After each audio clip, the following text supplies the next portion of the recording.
Carnales de Soundcheck, nos encontramos en un momento increíble, una banda que tiene un gran material discográfico, está de visita aquí en esta ciudad, tenemos la oportunidad de platicar con MGMT. First of all, thank you very much for this interview, it's an honor to meet you.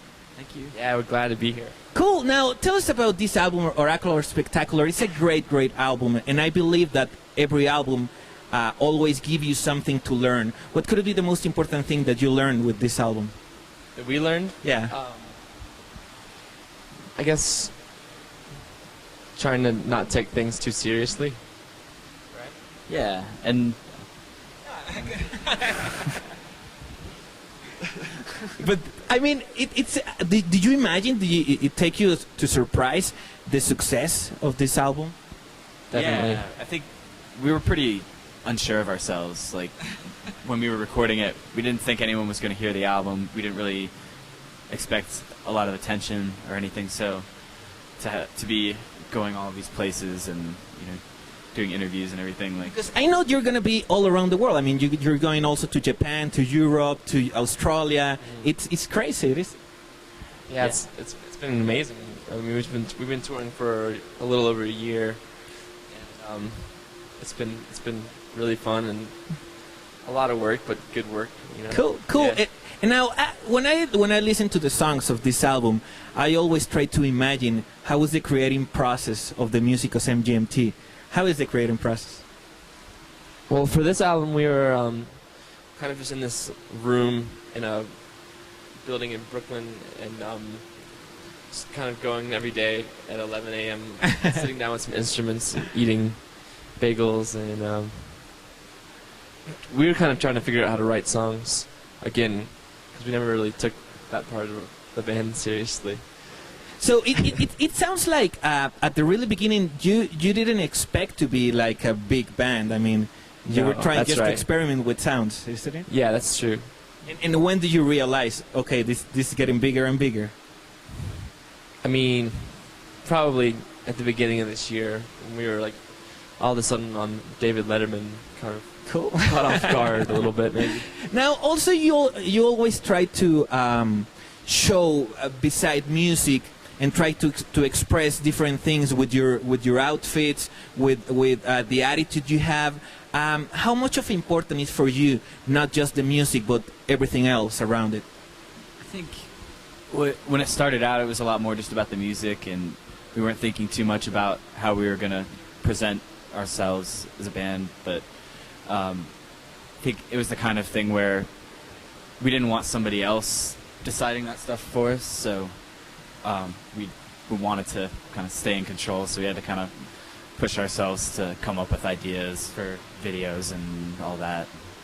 And how hard it was to deal with the pressure that probably some of the time music company give it to you to, oh no, you have to be more friendly the sound, and you have to do it more like relaxing. Do you have that? We were maybe fearing that and expecting that to happen, but it really didn't happen. They kind of let us do our own thing, so cool. That's good. It'll happen on the next album. Yeah. When we write a bunch of songs that have no popular appeal at all. Yeah. Talking about the next album, are you preparing something? We're getting mentally prepared. Oh, okay. And we're getting really excited about writing. We know that we're gonna like it, and we don't know what other people are gonna think about it. That's cool. Now, talking about the lyrics of "Time to Pretend," explain us to a little bit. Do you really believe in that kind of attitude of life fast, die young? No. I mean, we like living fast, maybe, but we also live slowly too. Yeah. So, yeah, I want to live a little bit older than 27. Yeah, yeah, for sure. Yeah. Hopefully, yeah. And now tell about the producer, David Friedman. That it's a great producer. How much important is to have a good producer if you want to release an album? I think it's really important to have somebody who has an objective standpoint where they're not. They can see what you're doing for what it is, and they're not as emotionally involved as the band, but at the same time, helping the band realize what they really want to do, and he was definitely kind of a mentor for us while we were working with him. Oh, now the last thing, I wanna tell you the three singles that here are more important in your album, and you tell me the first thing that come to your mind, starting with "Time to Pretend." First thing that came into my mind was a praying mantis. Well, it was about a praying mantis originally, so I guess that was the first thing that came. Yeah. Cool. Now, "Electric Feel." Electric eel. Dinosaurs. And "Kids." Babies. Hockey. Okay. Well, man, I would like to thank you very much for this interview. It's a really honor to talk with you, Yeah, and man. congratulations because of the freedom that you have in this album. It's amazing, and I really like that you do whatever you want to do, and you don't care about what other people think, right? That's what we try to do, yeah. and you did a great job, man. Well, thank you very much. Right, Hermanos, ya lo vieron, una gran banda. Consigan el material discográfico de Oracle Spectacular. Ellos son MGMT. Vamos a continuar con más. No le cambio, estamos aquí en Soundcheck.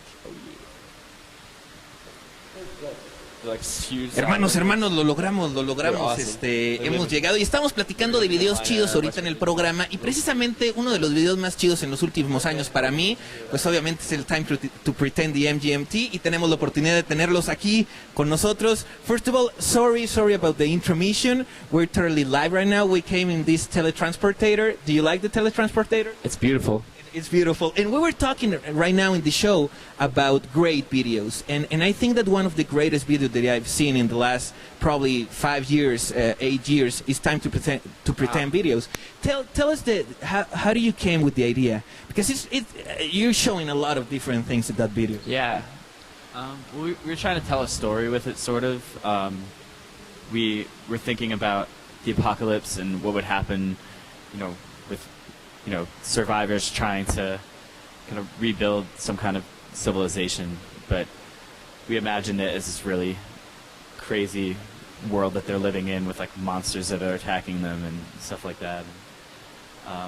So it's these kids living on a beach and fending for themselves.